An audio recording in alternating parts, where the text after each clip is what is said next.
Le tribunal criminel.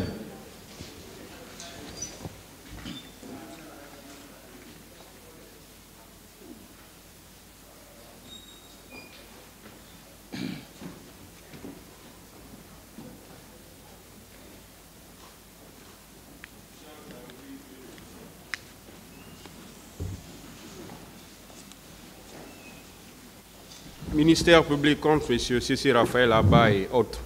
Venez tous.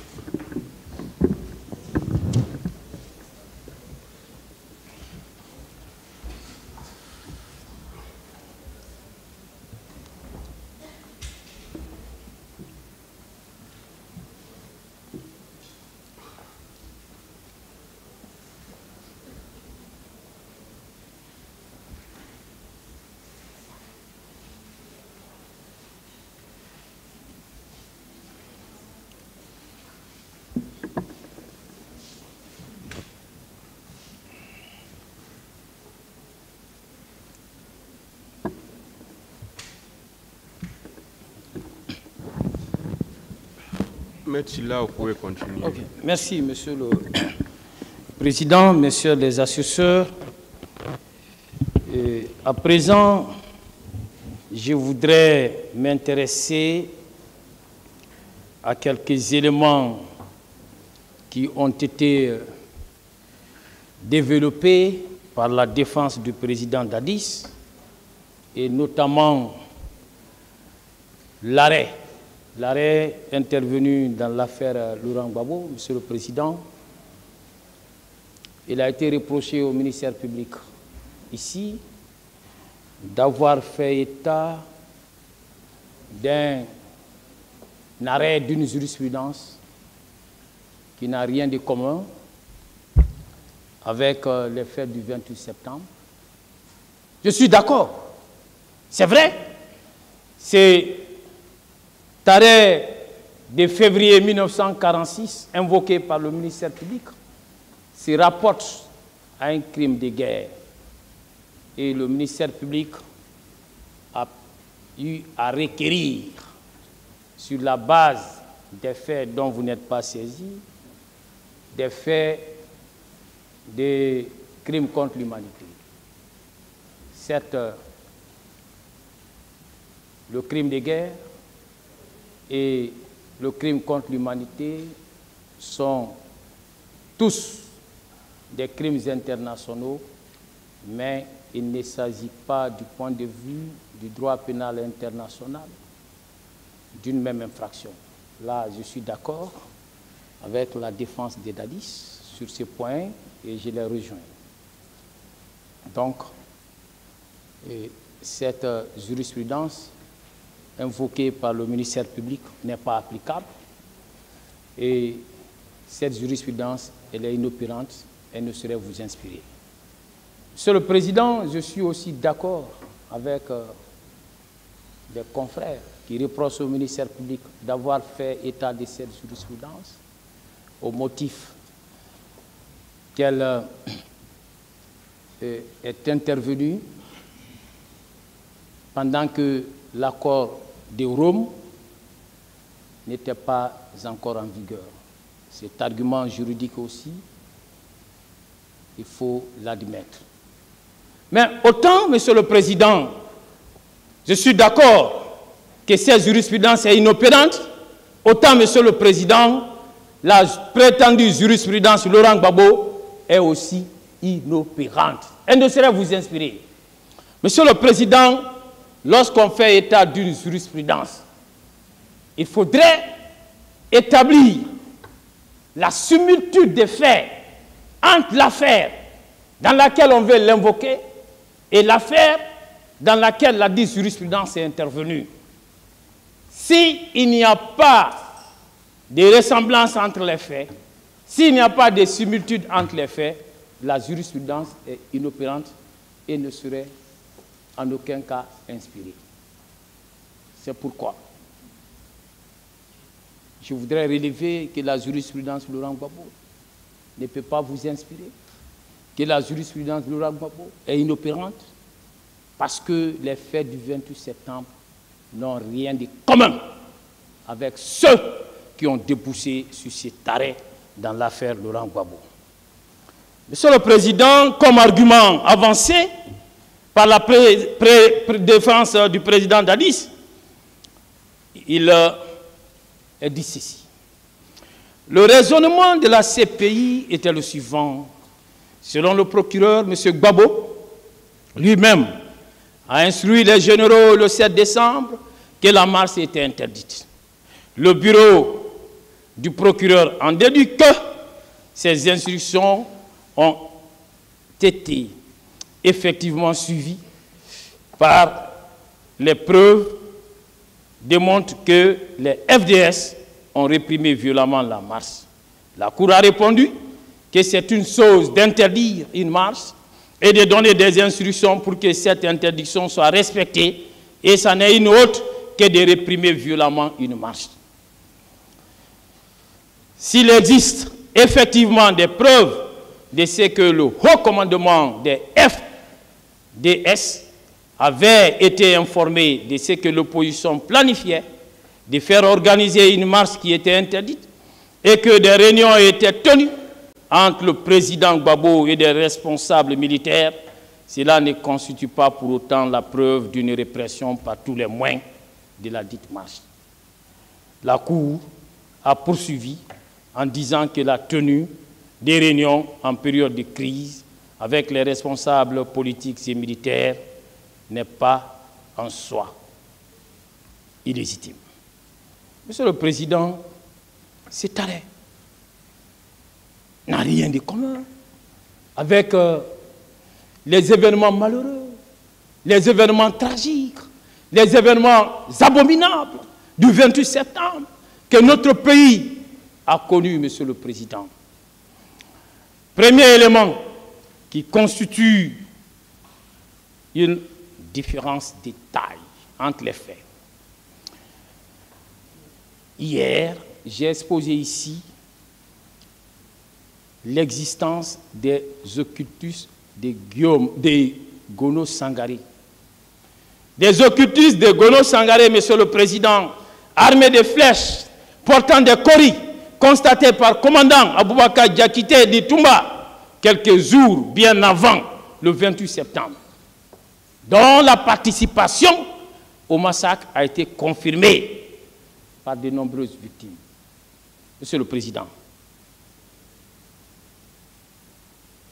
en ce qui concerne M. Laurent Gbagbo, les faits dans cette affaire, il n'a jamais été démontré que M. Laurent Gbagbo a entretenu de tels occultistes qui seraient intervenus pour réprimer la marche de l'opposition. Une première différence de fait. Une deuxième différence de fait, Monsieur le Président. Mon commandant a relevé au cours de son déballage qu'il y avait des centaines de civils au camp Alpha Diallo bien avant le 28 septembre et qui s'étaient opposés à leur présence en ces lieux, mais finalement ils s'étaient vus impuissants car il lui a été dit que ces civils s'y trouvaient sur instruction du président. Un aide de camp, un petit Mamadou peut-il aller à l'encontre d'une telle décision du président? Monsieur le Président, en ce qui concerne l'affaire Laurent Gbagbo, il n'a jamais été question d'un groupe de civils entretenu dans un camp militaire par lui. Une deuxième différence entre les faits. Monsieur le Président, hier j'ai parlé des recrues qui étaient dans un camp militaire, le camp militaire de Kaléa, lesquels recrues sont intervenus au stade du 28 septembre, lesquels recrues, après leur participation active au massacre du 28 septembre, sont revenus blessés au camp Alpha Diallo.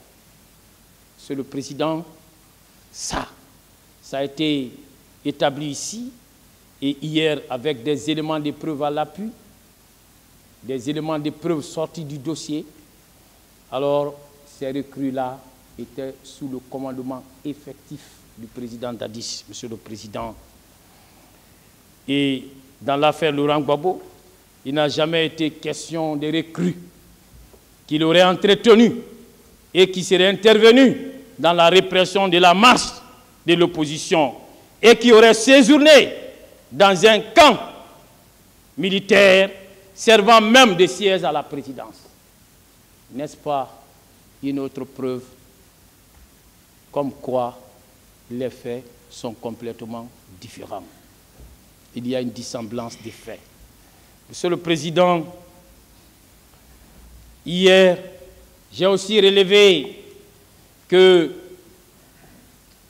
dans la nuit qui a précédé les événements tragiques du 28 septembre, le président Dadis a appelé M. Sidya Touré pour lui demander d'annuler la manifestation projetée. Et face à sa réticence, il a menacé de lui rendre responsable du massacre qui était déjà projeté, programmé.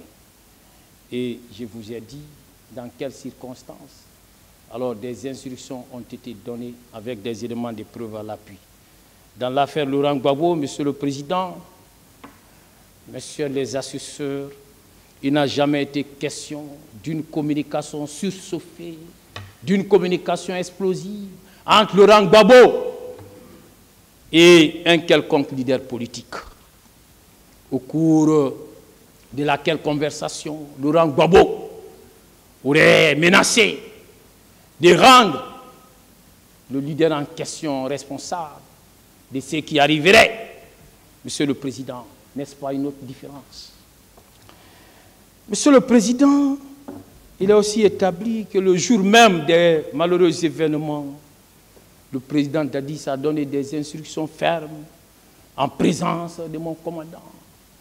Et ces instructions étaient claires. Le pouvoir est dans la rue, ils vont le regretter, il faut les mater.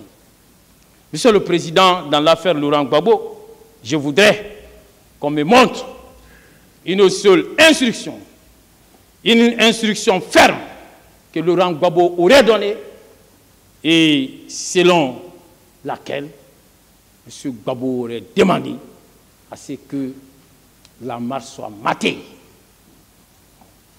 N'est-ce pas une autre différence? Monsieur le Président, hier ici, j'ai relevé avec des preuves à l'appui que le Président a personnellement instruit son ministre des Services spéciaux en la personne de M. Moussa Kebourou Kamara à l'effet d'aller assurer le maintien d'ordre au stade du 28 septembre, lequel maintien d'ordre, Monsieur le Président, nous savons, c'est soldé par un bilan macabre, par un bilan funeste, un bilan lugubre, abominable, que nous connaissons tous. Dans l'affaire Laurent Gbagbo, Monsieur le Président, est-ce qu'il a instruit qu'il soit procédé à un maintien d'ordre et qu'il se serait soldé par un tel bilan? Par un tel bilan qu'aucun chef d'État ne souhaiterait pour son pays. N'est-ce pas une autre différence? Je poursuis, Monsieur le Président. Il y a eu une gestion militaro-militaire. Hier, je l'ai relevé ici. Dès le petit matin, entre 10h et 11h, un comité assiégé. Un comité, Monsieur le Président, dont les membres étaient le chef d'état-major général, les chefs d'état-major particuliers de nos forces armées et le directeur national de la police.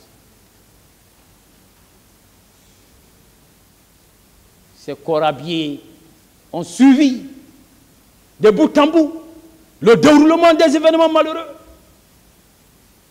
Monsieur le Président, est-ce que dans l'affaire Laurent Gbagbo, il a été question d'une gestion militaro-militaire de ces événements? Hier, à travers la lecture des déclarations du général Oumar Sano, vous avez compris que c'est lui qui a demandé au chef d'état-major de la gendarmerie nationale, c'est lui qui a demandé au directeur de la police nationale de se rendre au stade. Lorsqu'ils se sont rendus au stade, ils ont constaté qu'il y avait des corps et des blessés. Ils ont constaté qu'il y avait la Croix-Rouge qui s'y trouvait et qui voudrait ramasser les corps. Mais que cette Croix-Rouge ne disposait pas de moyens. Et une commission est venue. Monsieur le Président, cette commission, lorsqu'il a reçu, c'est lui qui a pris la décision. C'est lui qui a instruit le commandant de train de mettre 4 véhicules militaires à la disposition de la Croix-Rouge, en bypassant, en ignorant la justice, en prenant possession de la scène du crime, Monsieur le Président. Et ces camions militaires sont venus ramasser les corps, destination à un camp militaire, le camp Samori, Monsieur le Président. C'est en ces lieux où des corps ont disparu. En tout cas, à la date de leur restitution, le 2 octobre, Monsieur le Président, on a relevé des disparus. Où sont ces corps qui ont disparu? Est-ce que dans l'affaire Laurent Gbagbo, il a été question d'une telle gestion militaro-militaire? Non, Monsieur le Président. Non et encore non. Vous comprendrez qu'il s'agit là, entre autres, des éléments particuliers caractérisant l'affaire du 28 septembre 2009 qui font qu'elle n'a rien de commun avec celle de Laurent Gbagbo. Rien, rien. Du coup, en raison du manque de ressemblance, de similitude entre les deux affaires, l'affaire Laurent Gbagbo, Monsieur le Président, ne saurait nullement vous inspirer. Cette jurisprudence, elle est inopérante. Cette jurisprudence, elle est mauvaise. Cette jurisprudence ne doit pas emporter votre conviction, Monsieur le Président. Il y a lieu d'écarter les deux jurisprudences, aussi bien celle invoquée par le ministère public que celle de Laurent Gbagbo. Il y a une consoeur qui a comparu ici, Monsieur le Président, et au nom et pour le compte de la même défense du président Daïs, et elle a soutenu ici que ce procès discriminatoire à l'égard du président Daïs, et comme preuve, elle est allée jusqu'à soutenir que M. Sekouba Konaté, qui a été renvoyé, n'a jamais comparu. Alors, je comprends que cette consoeur qui nous vient d'ailleurs, alors n'a pas la maîtrise des éléments de ce dossier, parce que elle n'a assisté qu'à quelques audiences avant de disparaître et de ne revenir qu'à la phase des plaidoiries. Et elle est venue, nous l'avons suivi ici, elle est venue présenter sa plaidoirie dans quelles conditions? Monsieur le Président, elle oublie que dans le dossier de la procédure, et ça c'est indiscutable, il existe une ordonnance de non-informé qui a été entreprise. C'est pourquoi d'ailleurs, vous n'êtes pas saisi des faits concernant Général Sekouba Konaté. Donc, en ce qui la concerne, elle est passée carrément à côté. Et par rapport à cet élément, Monsieur le Président. Alors, et vous avez suivi aussi un autre confrère talentueux et qui, faisant de la confusion une stratégie de défense, alors est allé jusqu'à parler de contradictions, en disant qu'il y existerait une contradiction entre le commandant du salon et mon commandant Abouaka Diakité Ditumba, que mon commandant a dit que le commandant du salon était présent pendant que Dadis donnait des instructions. Non, ce n'est pas ce qu'il a dit. Mon cher commandant, a été clair.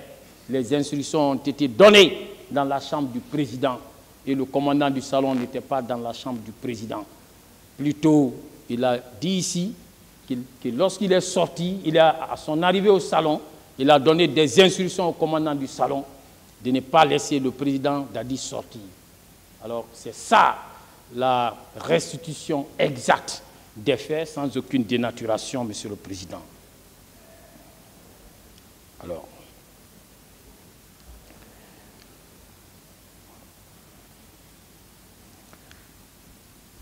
Monsieur le Président,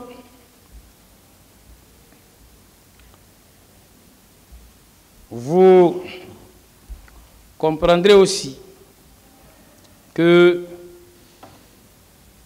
dans la même stratégie de défense, alors que le confrère qui intervenait, c'est lui qui a eu à poser la question à M. Baouri de savoir, pardon, au commandant du salon, autant pour moi, de savoir si il arrivait que le président Dadis sorte sans le commandant Toumba. Il a été clair, il a dit ici que cela arrivait, qu'il arrivait que le président Dadis sorte sans le commandant Toumba et que cela arrivait au moins 3 ou 4 fois. Il a dit ici, mais j'ai été étonné lorsque j'ai vu ses confrères plaider en disant que le commandant du salon aurait soutenu ici que le président n'est jamais sorti sans être accompagné de mon commandant. Monsieur le Président, le primitif en fait foi. Monsieur le Président, YouTube en fait foi. C'est ce qui s'est passé. Alors, et il y a encore un autre problème. Un problème qui est très sérieux. Parce qu'il s'agit d'une incohérence intolérable de la part de la défense du président Dadis qui se fonde, qui s'adjuge le droit de faire état des déclarations des accusés comme étant des éléments de preuve en se fondant sur ces déclarations, mais qui pour autant refuse ces mêmes droits aux autres parties. Sous prétexte que les déclarations d'un accusé ne seraient jamais constitutives de preuves. Mais cette défense a passé tout son temps à sélectionner les déclarations de mon commandant qui lui sont favorables. Et elle allait jusqu'à faire le procès au ministère public en disant que le ministère public a soutenu et que ce serait à tort que les déclarations de mon commandant constituent un sésame où il va puiser. Monsieur le Président, je voudrais qu'une partie à ce procès me dise si elle est parvenue à plaider ou à requérir sans faire état, sans puiser dans ces sésames que constituent les déclarations lumineuses de mon commandant. Il n'y en a pas, Monsieur le Président. Tout le monde s'en est servi. Tout le monde. Tout le monde, Monsieur le Président. Donc, on ne peut pas interdire aux autres de s'en servir. Non. Ça, quand même, c'est de l'incohérence. C'est de l'incohérence. Pourtant, cette même défense fait état, je l'ai relevé tout à l'heure, des procès-verbaux d'autres accusés pour soutenir sa plaidoirie. C'est là vraiment, Monsieur le Président, n'est pas de nature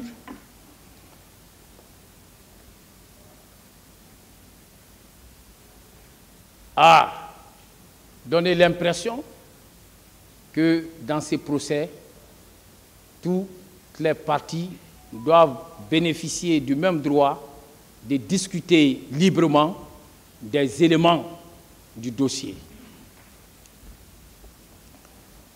Et je réitère que la déclaration du commandant est un sésame. C'est un sésame. Ça, personne ne peut le nier. Mais, Monsieur le Président, je vais poursuivre.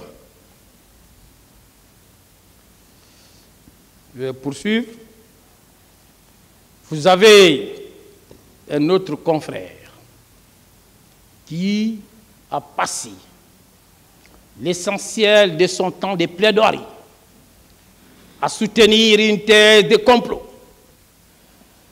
Mais une thèse de complot qui ne repose absolument sur aucun élément. D'abord, ses confrères nous servent comme thèse de complot. Ceci.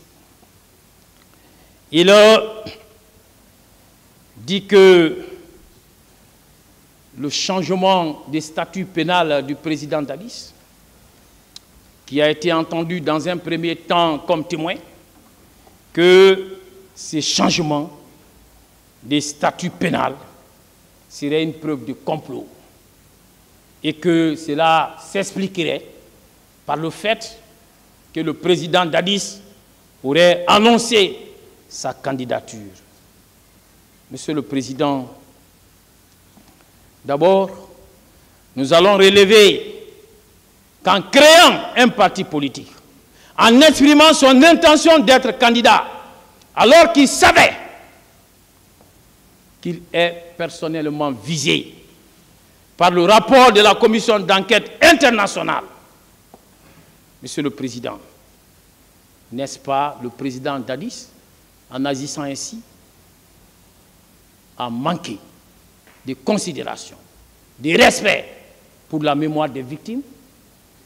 Il aurait dû attendre au moins la tenue de ces procès avant de procéder de cette façon.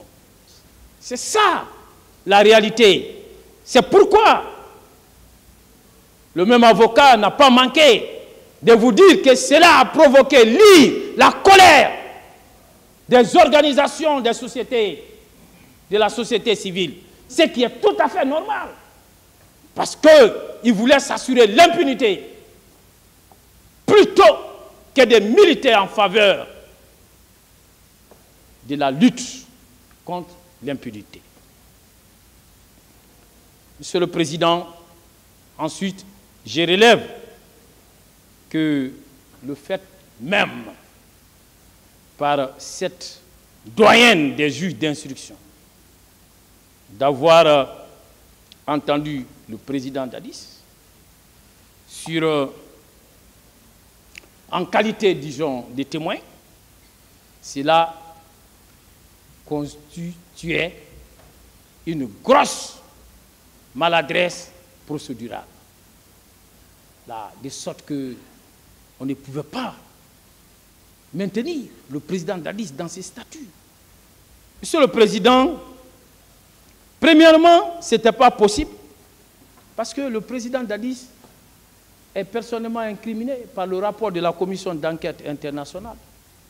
Et ce rapport fait partie des deux rapports sur la base desquels, par réquisitoire introductif, en date du 8 février 2010, le procureur général d'alors, Paul Mastrazi, paix à son âme, a saisi le pool des juges d'instruction à l'effet d'ouvrir une information judiciaire. Ça, c'est une première raison d'ordre procédural, Monsieur le Président. Et mieux, Monsieur le Président, en ce moment, au moment où la doyenne des juges d'instruction s'était permise de l'entendre en tant que témoin et à la présence de son conseil, talentueux confrère, qu'est-ce que les lois de la République qui gouvernaient la procédure en ce moment disaient. Je vais parler de l'article 108 du Code de procédure pénale du 31 décembre 1998. Ce code prévoyait clairement toute personne nommément visée par une plainte peut refuser d'être entendue comme témoin. Le juge d'instruction l'en avertit après lui avoir donné connaissance de la plainte. Mention en est faite au procès verbal. En cas de refus, il ne peut l'entendre que comme témoin. Monsieur le Président, ici, puisqu'il avait cet éminent confrère à ses côtés, est-ce que le confrère a relevé cela? Est-ce que rien ne nous a été dit par rapport à ça? Est-ce qu'il a fait observer cela? Est-ce qu'il a été établi que la doyenne a informé le président Dadis de ce que lorsque vous êtes visé par une plainte et qu'il soit question que vous soyez entendu, que vous pouvez refuser d'être entendu comme témoin et demander d'être entendu comme inculpé? Est-ce que son conseil l'a fait? Est-ce que son conseil a rappelé cette disposition légale? Cette doyenne pouvait ne pas être au fait de nos dispositions légales, mais lui, en tant que professionnel, qu'a-t-il fait dans ce sens? Il ne nous a pas dit. Et ce qui est d'ailleurs intéressant, Monsieur le Président, c'est que au moment où on l'entendait, alors on n'était même plus au stade de la plainte en ce qui le concerne. La procédure était allée loin parce qu'une information judiciaire était déjà ouverte sur la base de l'un des rapports qui l'incriminait personnellement. Est-ce que celui qui est incriminé par un rapport, peut-on l'entendre comme témoin? Ce serait une insulte à la procédure pénale. Je crois que c'est par manque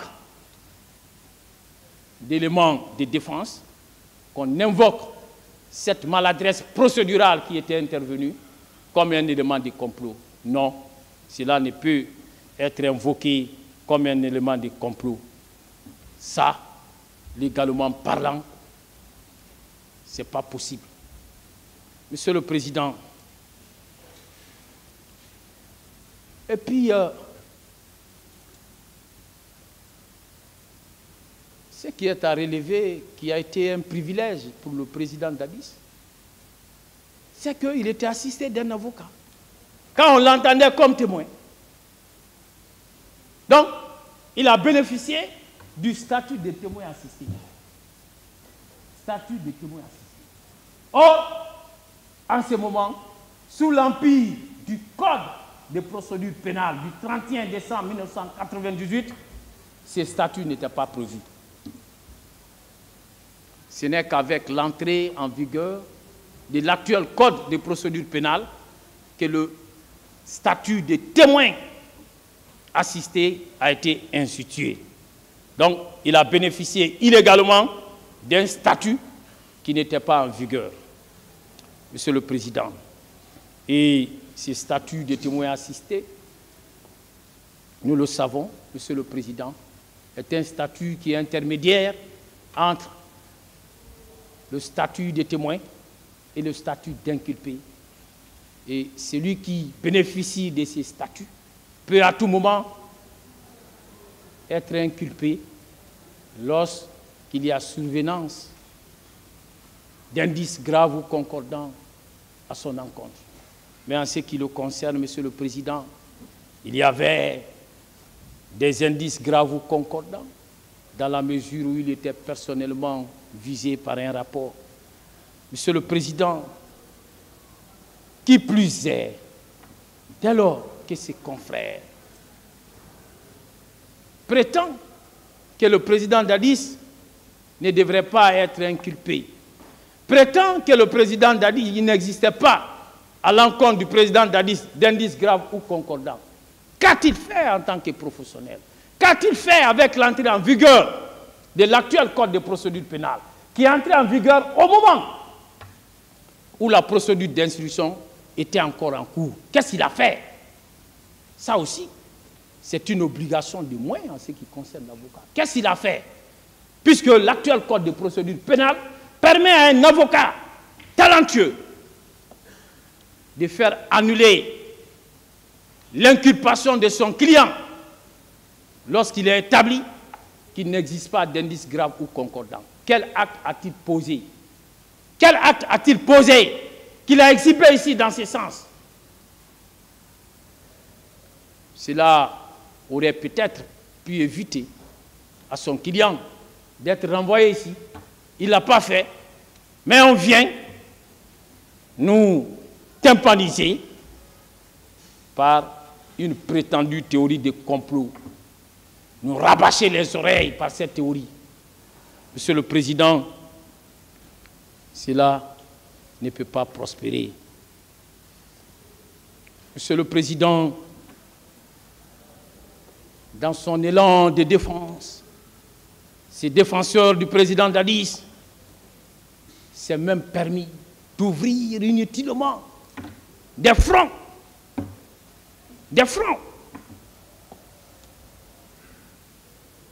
qui pourtant ne sont pas du tout nécessaires et qui ne se reposent absolument sur rien. Monsieur le Président, déjà, tous ces accusés ont en face un front qui leur est commun. Ce sont les poursuites engagées par les victimes et le ministère public. Il faut d'abord être à même de gagner ces fronts avant de se mettre à en créer un peu partout. Avant de se mettre même à dire, le tribunal, je ne vous remercie pas. Je n'ai pas besoin de vous remercier. Monsieur le Président, on n'a pas à affronter le tribunal. Vous ne constituez pas un adversaire. Vous l'avez rappelé ici, vous êtes un arbitre. On n'a pas à vous agacer. On n'a pas à s'en prendre à vous, Monsieur le Président. On va plus loin, on s'attaque à la France, on s'attaque à sa diplomatie, on s'attaque à la communauté internationale, on s'attaque aux Nations Unies, sans aucune preuve. C'est cela plaider. C'est cela plaider. C'est cela défendre son client. Ou bien livrer son client. En tout cas, Monsieur le Président, une telle défense, on l'a connue, Monsieur le Président. On appelle cela la défense de rupture. Et l'avocat n'opte pour une telle défense que lorsqu'il est en désespoir de cause, que lorsqu'il n'a plus rien à plaider dans le droit stricto sensu, et lorsque l'avocat n'a plus de recettes. Et un accusé, lorsqu'il voit son client opter pour une plaidoirie de rupture, le client, l'accusé, doit se dire que la cause est perdue pour lui. Ou alors, cet avocat lui annonçait déjà que la cause est perdue pour son client, le président Dadis. Monsieur le Président, c'est cela une plaidoirie. Nous connaissons un grand avocat, paix à son âme, qui ne vit plus, qui s'était illustré, même si ce n'est pas lui qui a inventé cette plaidoirie, appelée plaidoirie de rupture. Un éminent avocat, un avocat d'une renommée internationale, Maître Jacques Vergès, appelé l'avocat des causes perdues, qui a fait autant que mon excellent confrère, en défendant des dossiers tels que l'affaire Clause Barbie, tels que l'affaire des militants du FLN. Monsieur le Président, toutes ces causes d'ailleurs qu'il a perdues, même si je ne lui souhaite pas cela. Monsieur le Président, je poursuis. On vient jusqu'à nous faire croire que l'accord de Ouagadougou, qui a été obtenu et qui a permis de pacifier notre pays, que cet accord serait aussi la preuve d'un prétendu complot, puisqu'on veut magnifier à tort et à travers son client.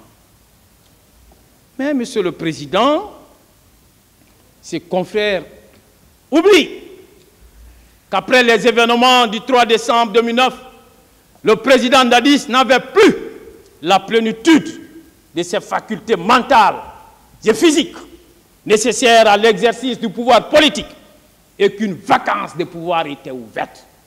Ça, c'est une évidence. Qui peut nous lier? Monsieur le Président, ses confrères oublient aussi qu'entre l'exil forcé du président Dadis et la paix en République de Guinée qu'imposait cet accord de Ouagadougou, c'est la paix en République de Guinée qui a emporté et qui l'emportera pour toujours par rapport à tout intérêt individuel. Un individu ne vaut pas plus qu'une république. La république vaut mieux que nous tous. Nous tous, Monsieur le Président, comme Feu Ahmed Sékou Touré le disait, la vie d'un être humain va de 0 à 100 ans, ceux qui ont longue vie. Mais la vie d'une nation, Monsieur le Président, va de 0 à l'infini. Alors, pour la préservation de notre nation, cet accord a été signé. Qu'on arrête d'aller dans tous les sens, sous prétexte qu'on veut honorer un client, à travers une défense insensée. D'ailleurs, Monsieur le Président, cette ligne de défense adoptée par cet avocat est contraire à celle qui a été développée par l'avocate du président Dadis, qui ici, pendant sa plaidoirie, nous a dit clairement qu'elle est fière du président Dadis, qui, en acceptant de vivre à Ouagadougou, a fait le choix de la paix. C'est l'avocat qui vient soutenir le contraire. Quelle plaidoirie. Monsieur le Président, et dans le même registre, alors, cet avocat magnifiant son client, faisant de lui l'auteur de tout ce qui existerait de bon en République de Guinée, ce qui existerait de bien en République de Guinée. Il va plus loin. Il nous dit que c'est grâce au président Dadis que ces beaux palais de justice, ces joyaux, ces bijoux dont nous sommes tous fiers, dont toute l'Afrique est fière, dont toute la communauté internationale est fière, que c'est grâce au président Dadis que ces palais ont été construits. Il poursuit. Il dit que c'est grâce au président Dadis que la maison centrale est en reconstruction. Il poursuit en disant que les éminents magistrats que vous êtes, vous et vos 2 assesseurs, que vous êtes logés dans un hôtel grâce au président Dadis. Et même nous, les avocats, dans ce procès, il ne nous a pas épargnés. Il dit que c'est grâce au président Dadis que nous bénéficions des primes. Monsieur le Président, quelle éloge! Quelle éloge pour le président Dadis!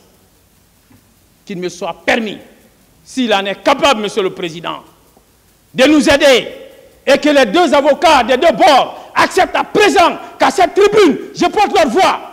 Je demande au président Dadis, ça fait 3 mois d'arriérés des primes que nous ne percevons pas. Nous ne percevons plus nos primes. Aidez-nous. Aidez-nous à avoir nos primes.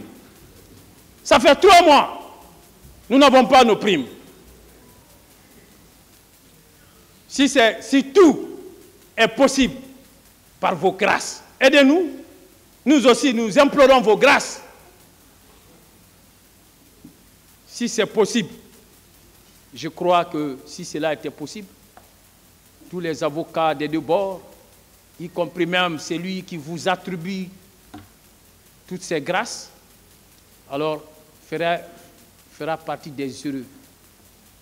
Monsieur le Président, Messieurs les assesseurs, je sais que Monsieur le Président Dadis, il n'en a pas le pouvoir. Je sais qu'en agissant ainsi, ses confrères n'ont fait qu'exceller dans l'exagération. Monsieur le Président, ces comportements constituent, à n'en pas douter, un détournement d'un bilan, un bilan élogieux, un bilan historique, un bilan mémorable, qui est celui du général des corps d'armée, le président de la République, M. Mamadi Doumbouya. On ne peut pas quand même, Monsieur le Président, détourner son bilan. Ça, c'est de la provocation. Je sais que le président Dadis n'acceptera pas ce bilan indu qu'on veut lui attribuer. Là, ce bilan indu, refusez-le, Monsieur le Président, pour votre honneur. Refusez un tel bilan. Ce bilan n'est pas le vôtre. Et je ne nie pas, Monsieur le Président, je suis objectif. Monsieur le Président Dadis, vous avez un bilan. Vous avez un bilan. Aussi maigre soit-il. Vous avez un bilan. En votre temps, vous êtes parvenu à améliorer la déserte en eau potable et en électricité à des moments difficiles. Ça fait partie de votre bilan. On ne peut pas vous retirer ce bilan. On ne peut pas détourner ce bilan et l'attribuer à un autre président dans ces pays. Ça, on s'en souvient. Vous avez un bilan. Je sais que vous, en votre temps, vous avez fait de la lutte contre la drogue votre cheval de bataille. Ça fait partie de votre bilan. Ça, on s'en souvient. Même si, d'après votre conseil, alors cette politique ne résultait pas de votre volonté, parce qu'il a dit ici que c'était sur recommandation des États-Unis. Donc, c'était une politique qui vous a été dictée par les États-Unis, selon votre avocat. Je reconnais, Monsieur le Président, que vous avez beaucoup fait pour notre barreau. Ça, c'est votre bilan. Grâce à vous, et nous avons bénéficié d'un bus. Grâce à vous, notre bâtonnier a bénéficié d'un véhicule digne de ce nom. Grâce à vous, vous avez pu réconcilier les avocats. Et vous êtes parvenus à faire revenir le barreau sur 2 décisions de radiation concernant 2 avocats. Ça, c'est votre bilan.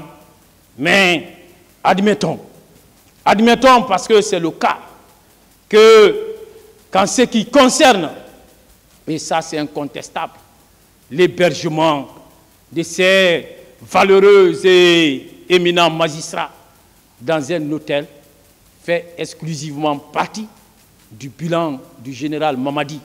Là, il n'a pas à partager ce bilan avec vous.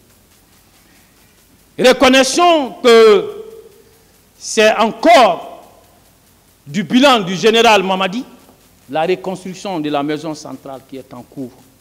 Monsieur le Président Dadis, acceptons alors que c'est grâce au président Mamadi Doumbouya que nous percevons des primes. Et c'est la première fois dans l'histoire de notre barreau qu'à l'occasion d'un grand procès, qu'une prime soit instituée en faveur des avocats.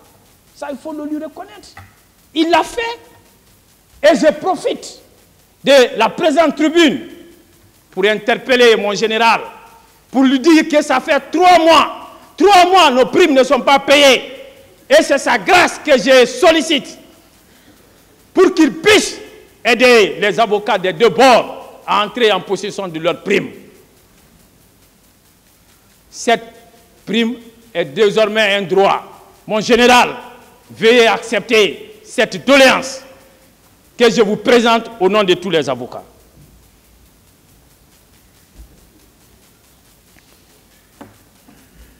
Monsieur le Président, messieurs les assesseurs,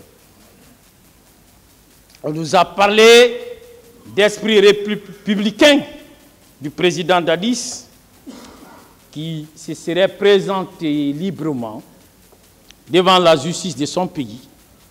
Et c'est le même avocat qui le soutient. Mais, Monsieur le Président, c'est que s'il s'est présenté devant la justice de son pays, cela n'a rien à voir avec un esprit républicain.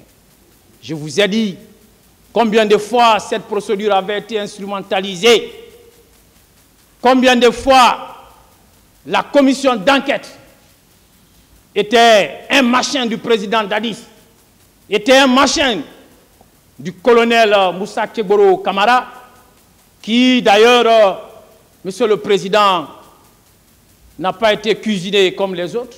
Je l'ai rappelé ici hier. Monsieur le Président, cette commission d'enquête, au moment où elle publiait son rapport, c'était encore le ministre de la Justice, nommé par le président Dadis, qui était aux affaires. Et ce ministre qui avait dit qu'il ne fallait pas laisser le terrain à la commission d'enquête internationale. Donc, tout a été mené contre Toumba. Et les mêmes étaient aux affaires, même sous le président Alpha Condé. Les mêmes, Monsieur le Président, sont parvenus à influencer l'information judiciaire. Comme je l'ai relevé hier. Donc, si le président Dadis a eu le courage de venir, c'est en ayant l'esprit qu'il viendra trouver un dossier monté de toutes pièces, suivant sa volonté. Mais, Monsieur le Président, la tournure qu'a prise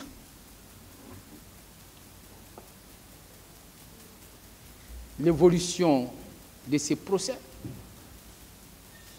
est un étonnement pour lui. S'il le savait, il ne serait jamais venu, Monsieur le Président. Ça, il ne serait jamais venu. Monsieur le Président, et on nous a parlé de son patriotisme. Encore au sujet des 22 728 300 dollars américains. Moi, je pensais que ce débat était fini. Je pensais que ce débat était désormais derrière nous. Parce que, à la phase de l'instruction définitive, nous avons fait état de toutes les pièces justificatives du paiement de ces montants sur le compte du Trésor public. Monsieur le Président, qu'on vienne encore nous dire que le président Dadis, en ne disposant pas de ces montants, que cela serait une preuve de patriotisme. Qu'on arrête, Monsieur le Président. Monsieur le Président, qu'on arrête cela. Et le président Dadis même avait soutenu ici, je pensais que cette théorie de complot sur la base du dit montant était abandonnée. Sinon, lui-même, il a dit ici, c'est à cause de ces montants qu'il a été évincé du pouvoir. Il a dit ici que n'eût été son patriotisme, il pouvait le verser sur le compte de ses enfants. Monsieur le Président, vous avez ces pièces. Et ces pièces-là, qui sont déjà versées au dossier. Après, je vais les communiquer à la presse pour que ce débat soit complètement clos, pour qu'on en finisse définitivement et irrévocablement avec ces débats. Des pièces sont là qui prouvent que c'est sur un compte ouvert dans les livres de la BCRG que ce montant a été payé et à la suite d'un virement, vous avez toutes les pièces comptables qui sont là. C'est la SAG qui a payé ces montants sur un compte appartenant à l'État, pas sur le compte personnel du président Dadis. Et pourquoi continuer alors à croire ou à faire croire que cela serait une preuve de patriotisme? Monsieur le Président, je crois que la décision qui fut celle du président Dadis a été une décision salvatrice parce que tout comportement de sa part de nature à disposer de ces montants serait constitutif des détournements des deniers publics et l'aurait rattrapé aujourd'hui devant la CRIEF qui est là pour, Monsieur le Président, faire en sorte que nos finances soient gérées de façon saine. Heureusement que par prudence, le président Dadis n'en a pas disposé. Monsieur le Président, on est allé jusqu'à parler des comploteurs. Monsieur Alpha Condé, on dit que celui-ci est un comploteur. On va plus loin. On dit qu'il a participé à l'organisation de la marche qui était projetée, de la manifestation, disons, qui était projetée, et que ce faisant, il serait un comploteur. Mais, Monsieur le Président, si M. Alpha Condé devrait être un comploteur, alors, et les autres organisateurs de cette manifestation, pourquoi ne seraient-ils tous pas des comploteurs? C'est une contre-vérité. Et on va plus loin, on vous dit que c'est lui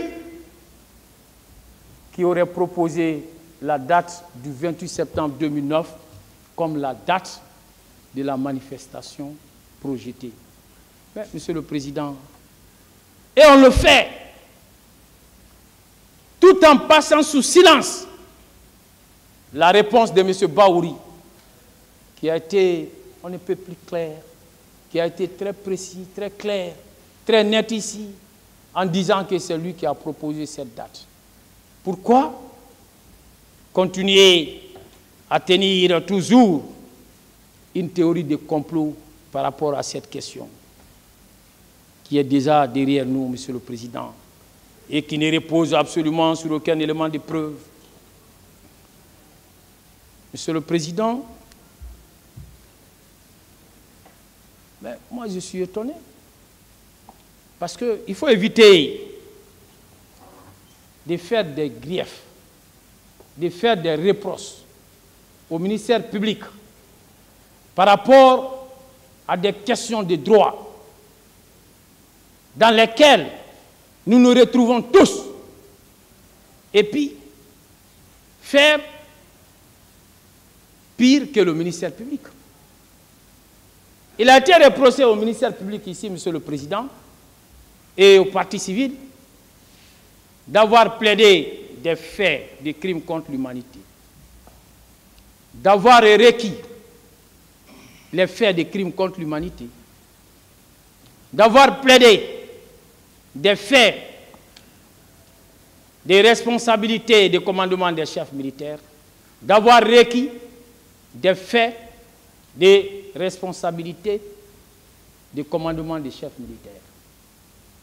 Mais, Monsieur le Président, la question qui se pose, est-ce que vous êtes saisi de ces faits? On a fait cela sur la base de la règle connue de nous tous, qui régit les juridictions de jugement, selon laquelle vous êtes saisi in rem et in personam.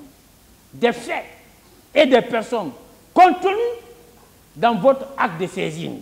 Est-ce que dans l'ordonnance 007, je suis d'accord que dans cette ordonnance, vous n'êtes pas saisi des faits de crimes contre l'humanité et non plus des faits de responsabilités de commandement des chefs militaires.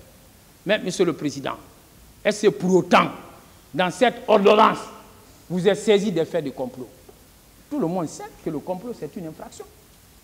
Est-ce que dans votre acte de saisine, ces faits-là existent?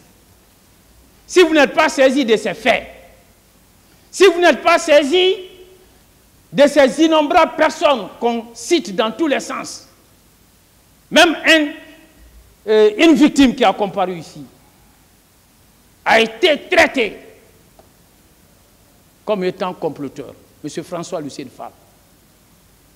Puisque cette théorie des complots, elle évolue suivant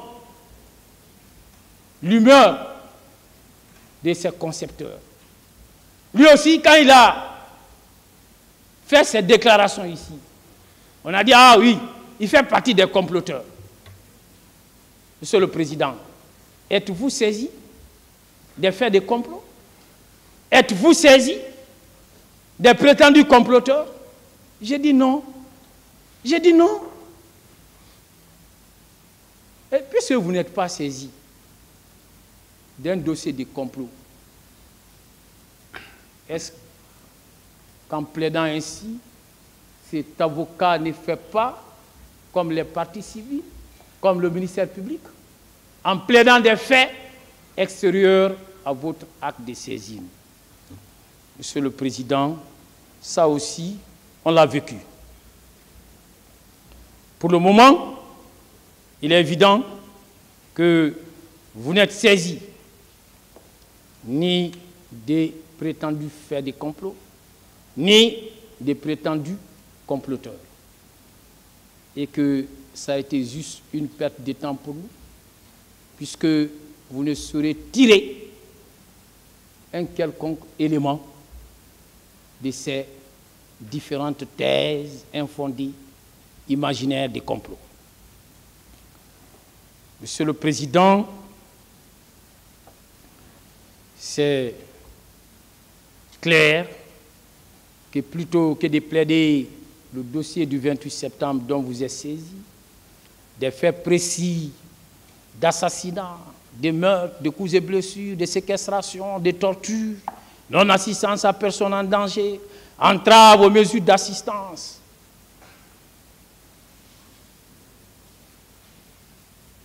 Les faits pour la complicité desquels son client a été saisi, il a plaidé d'autres faits. Monsieur le Président,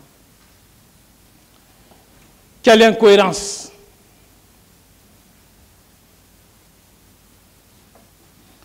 Et puis, pourquoi c'est maintenant on crie au complot?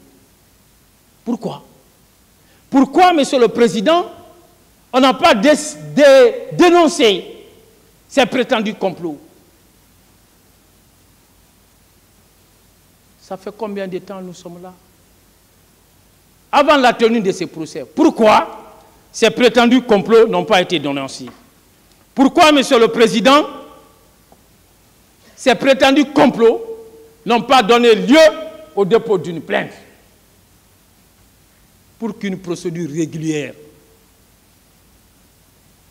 soit engagée? C'est pour vous dire qu'il ne s'agit ni plus ni moins que de la poudre au jeu. C'est tout. De l'enfumage. Monsieur le Président. Monsieur le Président, pourquoi le président Dadis et sa défense n'ont pas dénoncé ces prétendus faits de complot reprochés à M. Alpha Condé, pendant que celui-ci, en contrepartie d'une alliance politique, maintenait certains de ses proches à des hauts postes de responsabilité, à la présidence, M. Moussa Kegoro, Camara, et M. Claude Pivi? Pourquoi en ce moment, ils n'ont pas dénoncé? Pourquoi en ce moment, ils n'ont pas dénoncé, pendant que M. Alpha Condé, en contrepartie de cette même alliance politique, nommait d'autres hauts fonctionnaires dans des fonctions de haut niveau. Monsieur le Président, Monsieur Papakoli Kourouma, Monsieur Cessé Alexandre Lois, Frédéric Lois, la liste est longue, j'en passe. Pourquoi? De qui se moque-t-on? De qui se moque-t-on, Monsieur le Président? En tout cas, pas de vous, en tout cas, pas du peuple de Guinée, parce que nous connaissons tous l'histoire de ces pays. Que le président Dadis puisse se passer de cette théorie et puisse affronter la justice de son pays, faire face à sa responsabilité pénale. C'est le plus important, Monsieur le Président. Monsieur le Président, on est allé jusqu'à franchir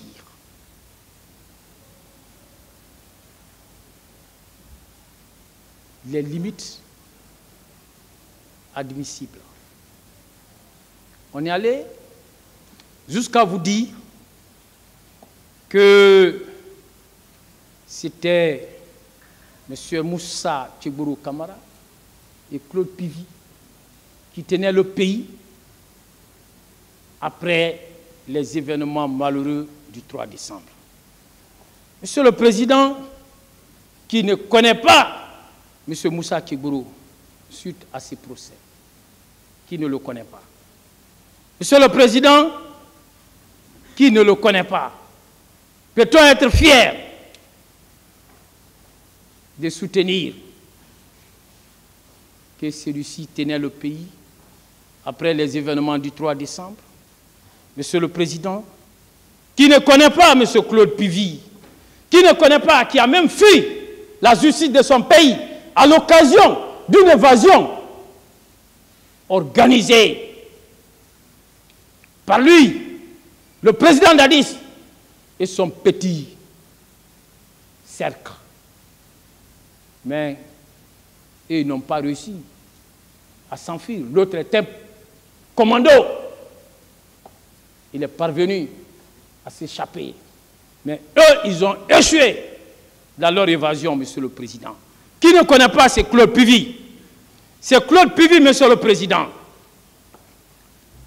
qui a fait irruption au camp Kamayen sous le règne du fait général Lansana Conté, en faisant beaucoup de morts et beaucoup de blessés parmi les policiers. On se rappelle de cela. Ça, c'est l'histoire récente de notre pays. Nous en sommes tous les témoins oculaires. Qui ne se rappelle pas de ce Claude Pivy, Monsieur le Président, qui s'était illustré dans les différentes mutineries qui ont secoué les camps de la capitale. Monsieur le Président, je vais parler des camps de Sangoya, Kamayen, Affaire Diallo et celui de la base militaire. On se rappelle de cela. On ne dormait pas en ce moment.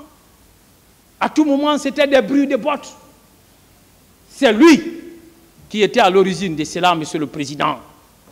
Cette situation était devenue intenable face à la recrudescence de ces mutineries. On se rappelle que le feu président général Lansana Conté a fini par faire appel au général Sekouba Konaté, qui était à Massanta, et qu'il a nommé comme étant le commandant du Bata. C'est ce dernier qui réussira finalement, Monsieur le Président, comme les militaires aiment le dire, à le faire rentrer dans les rangs. Qui ne se rappelle pas de cela, Monsieur le Président? C'est d'ailleurs Sekouba Konaté qui, après le chaos que fut la gestion du pouvoir sous le règne du président Dadis, c'est lui qui a été désigné par l'accord de Ouaga, c'est lui qui a conduit à bon port la transition guinéenne, Monsieur le Président. Ainsi, vous conviendrez avec moi que parler de Kébrou et de Claude Puvis avec fierté, en soutenant que c'était ceux-là qui tenaient le pays après les événements du 3 décembre, alors que la seule évocation de leur nom suffit pour s'aimer la désolation, suffit pour s'aimer la consternation, suffit pour s'aimer la psychose sur leurs victimes innombrables. Monsieur le Président, ah mon commandant, commandant Toumba, merci d'avoir sauvé la terre de vos ancêtres. Merci d'avoir sauvé sa démocratie par votre bravoure à travers vos actions héroïques. Le peuple de Guinée vous restera jamais reconnaissant. Monsieur le Président, Messieurs les assesseurs, comme vous venez de suivre le développement que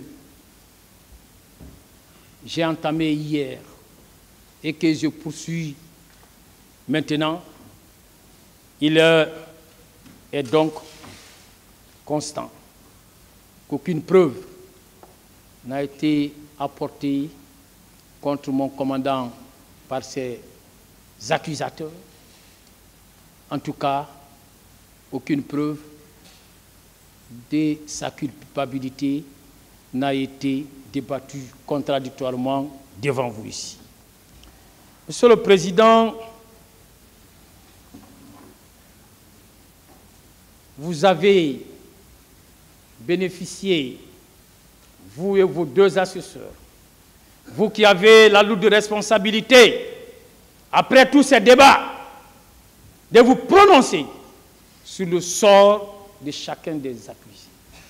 Vous avez eu une chance inouïe, une chance inédite, Monsieur le Président, c'est que, avant même d'entreprendre toute décision de justice, vous avez été témoin pendant l'instruction définitive de la rétractation de certains témoins qui avaient accusé à tort mon commandant. Vous avez assisté à la rétractation d'une victime qui avait accusé à tort mon commandant, Monsieur le Président. Monsieur le Président, je crois que vous devez pouvoir vous saisir de cette chance qui n'est pas donnée à tous les juges criminels. Cette chance qui doit vous permettre d'éviter de tomber dans l'erreur judiciaire.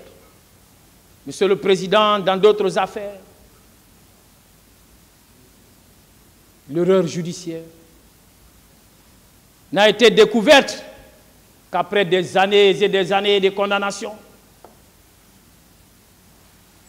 Qu'après que les condamnés aient purgé des années et des années de condamnation. Mais vous, avant même que vous ne mettiez ces dossiers en délibéré, vous êtes déjà édifié.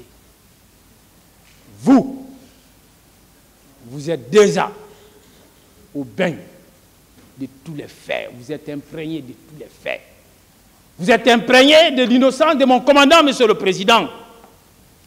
Et il est sûr que, au regard des faits débattus, que vous ne tomberez pas dans l'erreur judiciaire. Vous ne ferez aucune erreur d'appréciation des faits. Et à propos, je vais vous donner, il y a un confrère qui m'a précédé, il a parlé et de l'assertion d'un grand monsieur. Je vais faire autant. Je crois parfois quand on défend, on peut se rencontrer sans s'être vu, sans s'être parlé. Je vais parler de René, disons Floriot. René Floriot, Monsieur le Président, qui à propos de l'erreur judiciaire disait ceci. L'homme le plus honnête, l'homme le plus respecté, comme mon commandant, peut être victime de la justice. Vous êtes bon père, bon époux, peu importe. Quelle fatalité pourrait vous faire passer pour un malhonnête homme, voire criminel. Cette fatalité existe. Elle porte un nom. L'erreur judiciaire, Monsieur le Président. Évitez l'erreur judiciaire à l'égard de mon commandant. Monsieur le Président, constatez, vous et vos assesseurs, constatez son innocence, acquittez-le purement et simplement. Et ce sera justice, Monsieur le Président. Monsieur le Président, à présent, je vais aborder le dernier point. Le dernier point de ma plaidoirie telle que je l'avais annoncé hier. Monsieur le Président, c'est l'impossibilité, et l'impossibilité absolue, d'imputer les faits d'assassinat, de meurtre, de coups et blessures, de tortures, de séquestration, de non-assistance à personne en danger, d'entrave au secours. Monsieur le Président, ces faits-là, je ne suis pas là en train de dire que ces infractions n'ont pas existé. Non, ces infractions existaient. Nous les regrettons. Mais Monsieur le Président, mon commandant n'en est pas l'auteur. Non, il n'en est pas l'auteur, Monsieur le Président. Et vous savez très bien que l'article 14 de notre code pénal est très clair. Nul n'est responsable pénalement que de son propre fait. Quel fait personnel?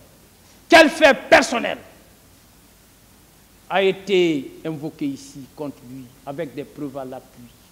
Comme quoi il serait l'auteur de ces faits? Rien. Rien, Monsieur le Président. Vous comprendrez que mon commandant ne saurait être retenu pour aucune de ces infractions. D'abord, l'assassinat. L'assassinat qui est le fait au terme de l'article 206, de donner volontairement la mort à autrui. Monsieur le Président, et l'article 208 continue, le meurtre commis avec préméditation ou guet-apens constitue un assassinat. Il est puni de la réclusion criminelle à perpétuité. Monsieur le Président, les victimes, les témoins, unanimement, ont déclaré ici que mon commandant n'a été vu par personne en train de tuer. En train, Monsieur le Président, de faire quoi que ce soit allant dans ce sens. Monsieur le Président, il est poursuivi aussi pour des faits de complicité des viols. J'ai eu à poser des questions par rapport à ça. Monsieur le Président, il ne s'est jamais rendu coupable, ni de viols, ni de complicité. En tout cas, au cours de ces débats, personne n'a comparu ici et qui a soutenu que mon commandant lui aurait donné des instructions, que mon commandant lui aurait fourni des moyens, que mon commandant lui aurait apporté une aide ou une assistance allant dans le sens de la commission des faits de viol. Donc, cette infraction ne peut pas être retenue à son encontre, Monsieur le Président. Et vous voyez, il est poursuivi aussi pour des faits de complicité, d'enlèvement, de torture, de séquestration. Monsieur le Président, il n'a enlevé personne, il n'a séquestré personne. En tout cas, les débats l'ont prouvé et aucune preuve n'a été rapportée, ni par les partis civils, ni par le ministère public. Même à travers les petits détails dont ils ont fait état ici, sur la base des suppositions, sur la base d'imagination. Monsieur le Président, coups et blessures. Personne, Monsieur le Président, n'a comparu ici en tant que victime, se plaignant de mon commandant, comme quoi il aurait administré des coups, comme quoi il aurait administré des blessures. Monsieur le Président, cette infraction aussi ne peut être établie à son égard. Il est poursuivi pour des faits de complicité de vol à main armée. Qui a comparu ici et qui vous a dit que mon commandant se serait rendu coupable d'un cas de vol et qu'il était armé? Monsieur le Président, aucune preuve administrée, ni par les partis civils, ni par le ministère public. Monsieur le Président, il est clair que mon commandant n'est pas du tout intéressé par cette infraction. Il n'est pas non plus établi qu'il a donné des instructions allant dans le sens de la commission de cette infraction. Il est également établi que mon commandant n'a jamais apporté une aide ou une assistance allant dans le sens de cette commission. Ce sont là les éléments des actes matériels de complicité. Mais, Monsieur le Président, il n'est pas non plus établi que mon commandant a fourni des moyens ayant permis la commission de cette infraction. Vous l'écarterez comme non établi à son égard, Monsieur le Président. Monsieur le Président, Messieurs les assesseurs, il est également poursuivi pour non-assistance à personne en danger. Moi, j'avais cru qu'à la suite des débats, que le ministère public abandonnera ce chef d'accusation, Monsieur le Président. Mon commandant, le héros, mon commandant, le sauveur, mon commandant qui a permis à 4 leaders politiques, Monsieur le Président, d'avoir la vie sauve, mon commandant qui a permis à la République de Guinée de ne pas basculer dans la guerre civile. Et ces propos n'émanent pas de mon commandant, encore moins de sa défense. Cela provient des partis civils elles-mêmes, Monsieur le Président. Madame Fatoumata Bari l'a dit. Monsieur Baouri, lors de son passage ici, l'a dit. Mais, Monsieur le Président, il est clair que cette infraction ne peut pas être établie à son égard. Et on nous parle d'entrave aux mesures d'assistance. Monsieur le Président, et on ne vous dit pas, et à quoi? Quel a été son comportement? Il s'est opposé à quel secours qui était destiné à sauver ceux qui étaient au stade. D'ailleurs, lui-même, il s'est érigé en secouriste. C'est lui qui a secouru. Cette infraction ne peut pas être établie à son égard. D'ailleurs, Monsieur le Président, en ce qui concerne cette infraction, et non seulement elle n'est pas établie à son égard, je voudrais relever que cette infraction ne peut même pas être retenue en raison du principe de la non-rétroactivité de la loi pénale, dans la mesure où, au moment de la commission des faits qui lui sont reprochés, aucun texte de loi en République de Guinée ne faisait de cette infraction, ne faisait, disons, de ces comportements une infraction à la loi pénale. L'entrave aux mesures d'assistance n'était pas encore érigée au rang des infractions à la loi pénale dans notre pays. Monsieur le Président, au nom donc, du principe de la non-rétroactivité tel que prévu par l'article 5 de notre Code pénal, Monsieur le Président, cette infraction ne peut pas du tout être retenue à son égard et vous relèverez d'ailleurs en parcourant le réquisitoire introductif en date du 2 février 2010 de Monsieur le procureur général qui a saisi le pool des juges d'instruction. Nulle part, vous ne verrez dans ces réquisitoires qui est l'acte de saisine que le pool des juges d'instruction a été saisi de cette infraction. Elle n'existait pas, Monsieur le Président. Donc, il ne pouvait en être autrement. Alors, et il n'y a eu aucun réquisitoire supplétif. Vous vérifierez le dossier de la procédure. Il n'y en a pas.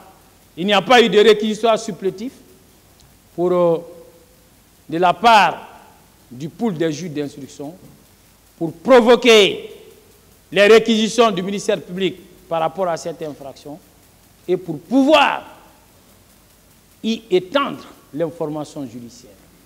Or, vous le savez, un juge ne se saisit pas, un judiciaire, bien entendu, il est saisi. Donc, vous retiendrez que, pour toutes ces raisons, cette infraction ne peut pas être retenue à son égard. Monsieur le Président, il lui a reproché aussi des faits de torture. Est-ce qu'on peut lui reprocher ces faits de torture? Non, Monsieur le Président. À l'époque, la torture ne constituait pas non plus une infraction à la loi pénale. La torture était prévue par le Code du 31 décembre 1998 en tant que circonstance aggravante de certaines infractions, mais non en tant qu'infraction à part entière. Donc, vous rejetterez tout cela, Monsieur le Président. Et comme vous le voyez, alors, la commission d'aucune de ces infractions ne lui est imputable, Monsieur le Président, ne lui est imputable. Et vous comprendrez que lorsque l'imputabilité des faits n'est pas établie, le juge, et c'est la loi qui le dit, le juge n'entre pas en condamnation, Monsieur le Président. Monsieur le Président, je me rappelle d'une affaire, que nos juridictions ont connue, une affaire de destruction d'édifices, de pillage et d'incendie volontaire, dont la victime était M. Mamadou Tanga Bari. Monsieur le Président, dans cette affaire, comme dans celle-ci, toutes les preuves matérielles existaient. Elle était indiscutable. Dans cette affaire, il était établi, à travers des traces, que sa maison a été complètement détruite par ses voisins avec lesquels il ne s'entendait pas. Monsieur le Président, il était établi que tout a été pillé dans sa maison. Il était établi, Monsieur le Président, que sa maison avait été incendiée. D'ailleurs, il y a eu un transport judiciaire, sanctionné par un procès verbal. Monsieur le Président, ces dossiers était un dossier du cabinet de mon feu maître de stage, paix à son âme, feu Famoro Sidram Kamara. Et à l'époque, je n'étais qu'un simple assistant. Je n'avais pas encore le statut d'avocat. Mais ce dossier, je l'ai suivi de près. Ce dossier, Monsieur le Président, au moment où il était, devant la chambre de mise en accusation, qui était à l'époque dirigée par Adja Swadou, je crois qu'il doit être maintenant à la retraite. Ce dossier, Monsieur le Président, qui finalement a été renvoyé contre quelques-uns de ses voisins. Ce dossier qui a été plaidé par Maître Mori Doumbouya pour le compte du cabinet de feu Famoro Sidram, Monsieur le Président. Ce dossier, c'est vrai, tous les éléments étaient là. Mais Monsieur le Président, dans ce dossier, puisque M. Mamadou Tanga ne s'entendait avec personne, il n'y a eu aucun témoin. Aucun témoin n'a accepté de déposer en sa faveur. Il n'y avait personne. Tout le quartier était contre lui. Monsieur le Président, la Cour d'assises a acquitté les accusés qui ont été renvoyés devant lui. Pas parce que la preuve de l'existence matérielle des infractions qui leur étaient reprochées n'existait pas, mais parce que, Monsieur le Président, il n'y avait aucune preuve d'imputabilité de ces faits, comme c'est le cas dans la présente affaire, en ce qui concerne mon commandant, Monsieur le Président. Monsieur le Président, Messieurs les assesseurs, je voudrais qu'après tout ce que je viens de dire, je voudrais, Monsieur le Président, à présent, vous parler d'un hadith du prophète Mohammed, paix et salut sur lui, dont mon maître de stage, Feu Famoro Sidram, faisait souvent état à l'occasion des grands procès, comme celui-ci, Monsieur le Président. Il disait que le prophète Mohammed, paix et salut sur lui, disait qu'il existe 3 catégories de magistrats. 3 catégories de magistrats. La première catégorie de magistrats est celle qui accepte l'office de magistrat, qui accepte le sacerdoce qui est le vôtre, mais qui ne connaît pas la règle du droit, qui accepte d'être juge. Il dit que cette catégorie de magistrats, Monsieur le Président, sa place, c'est dans l'enfer. La deuxième catégorie de magistrats, Monsieur le Président, il a dit que c'est cette catégorie de magistrats qui, bien que connaissant la règle du droit, mais qui, pour une raison ou pour une autre, qui, pour des raisons subjectives, accepte de ne pas dire le droit, accepte contre sa conscience à rendre une décision qu'il sait contraire au droit. Cette deuxième catégorie de magistrats, le prophète Mohammed, paix et salut sur lui, nous enseigne, périra dans l'enfer. La troisième catégorie de magistrats, Monsieur le Président, est celle qui, connaissant la règle des droits, comme vous, qui, Monsieur le Président, applique la règle des droits aux faits en toute conscience. Monsieur le Président, je souhaite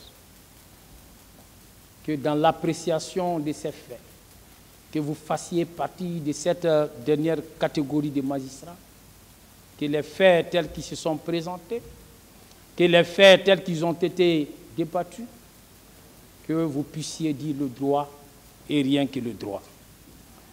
C'est pourquoi, pour donc terminer ma plaidoirie, je suis à la fin.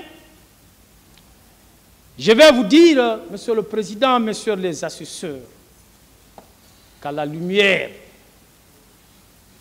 de tout le débat qui a eu lieu ici, de toutes les plaidoiries, de toutes les réquisitions et de la plaidoirie que nous venons de prononcer, force est d'admettre que c'est à tort que M. Aboubacar Diakité Ditumba, le sauveur, le libérateur de la nation guinéenne, l'innocent, a été poursuivi dans ce procès comme auteur, alors qu'en réalité, il n'est qu'une victime. M. Baouri l'a dit, Monsieur le Président.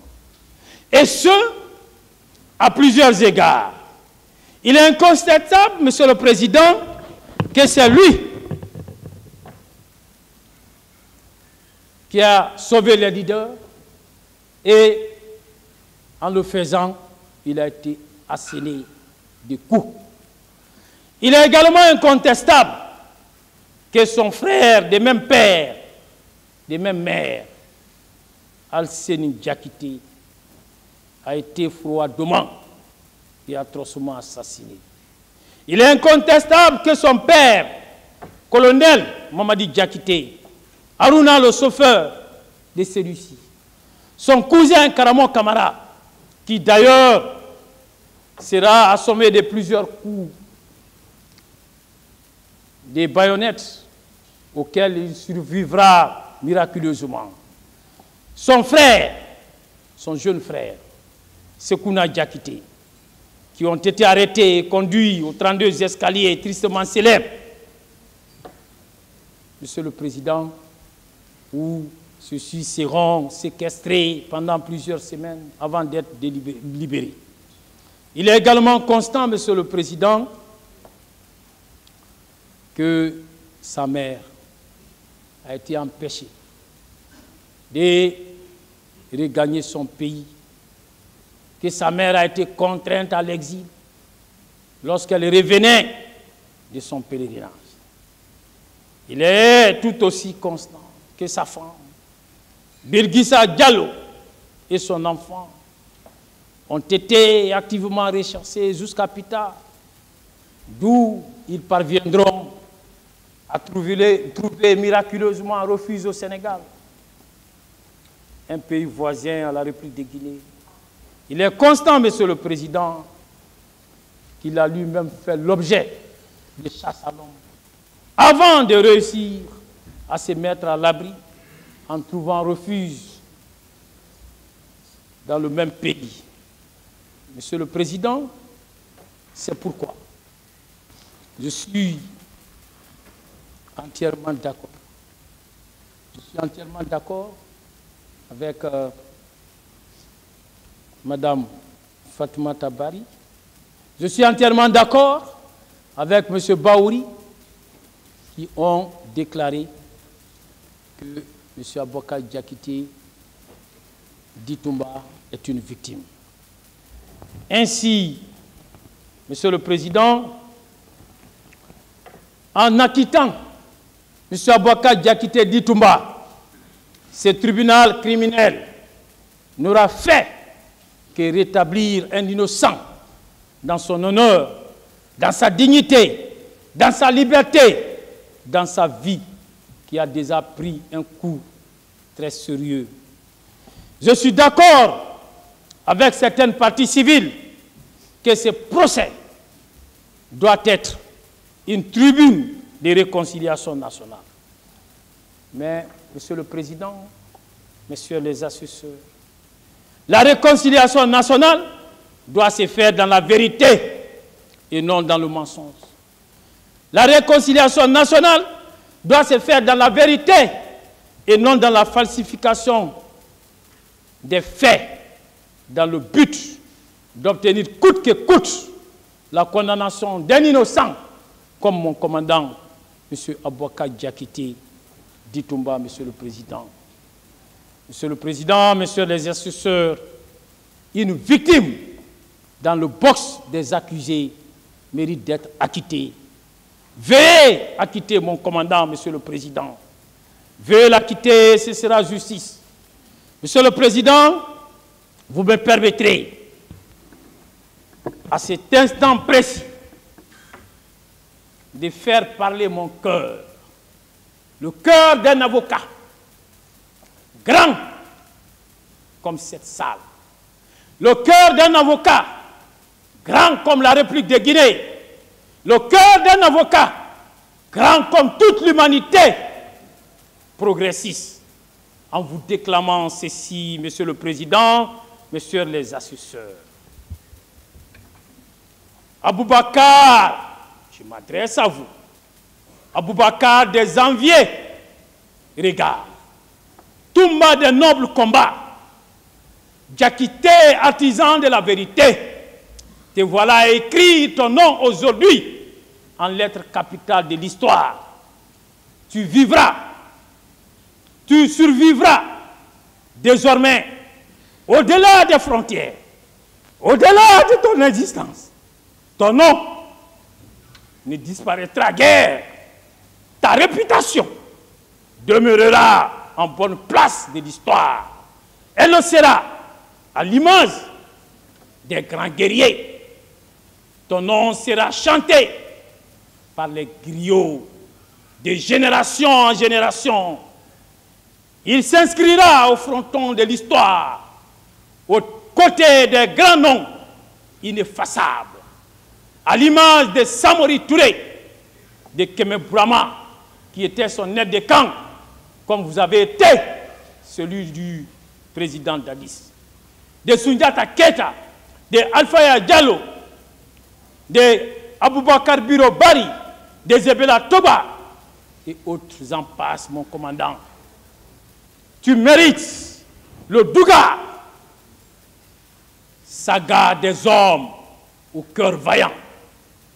La boue consume au divan, disons, le corps, sans affecter le nom. Le figuier couvre le corps, sans couvrir la réputation. Les bactéries se nourrissent de la chair humaine sans toucher à l'aura. Vous avez de l'aura, ça partira et ça partira, mon commandant.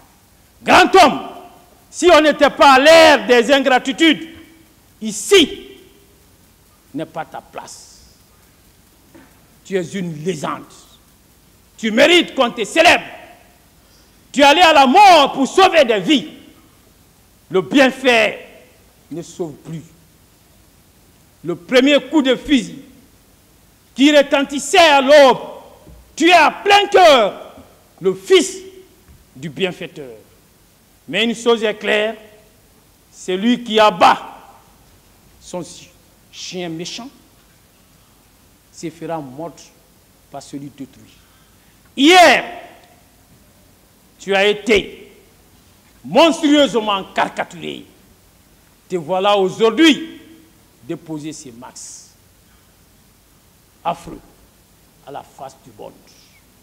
Te voilà le restituer à son sculpteur. Patience, patience, cet éclairé tribunal t'acquittera. Merci, Monsieur le Président. Merci, Messieurs les associés.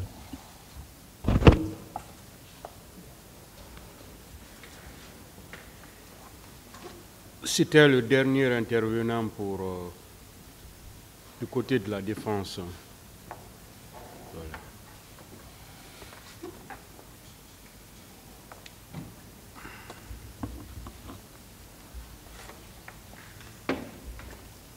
Est-ce qu'on aura droit à des répliques?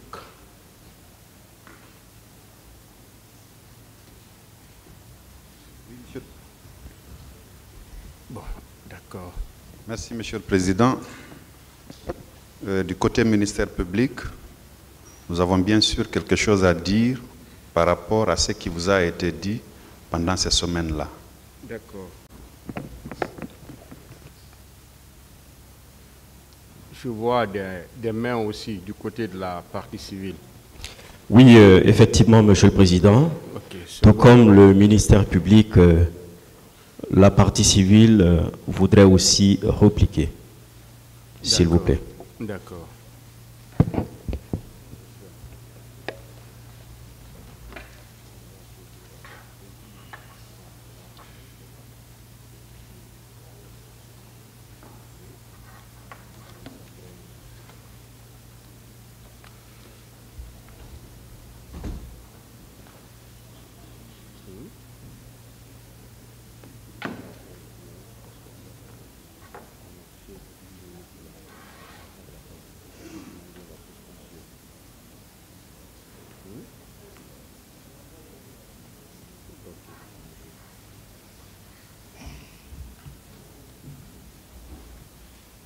Bon, le tribunal estime qu'on ne va pas revenir sur tout ce qui a été dit ici dans cette salle.